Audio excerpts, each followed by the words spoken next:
Welcome back. Sangareddy జిల్లా అమీన్పూర్లోని urban rise gated community gate ఎదుట ప్లాట్ ఓనర్లు ఆందోళనకు దిగారు. ఈ నెల 2న 2 చిన్నారులు స్విమ్మింగ్ పూల్లో పడి మృతి చెందారు. యాజమాన్య నిర్లక్ష్యం వల్లే తమ పిల్లలు మృతి చెందారని బాధిత కుటుంబ సభ్యులు ఆవేదన వ్యక్తం చేస్తున్నారు.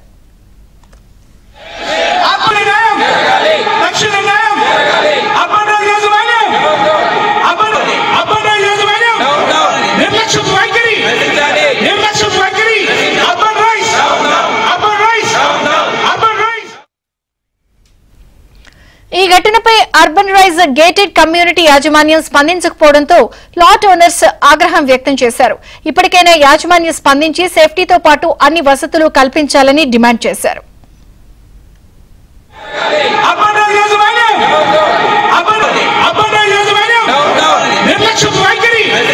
నిర్లక్ష్యం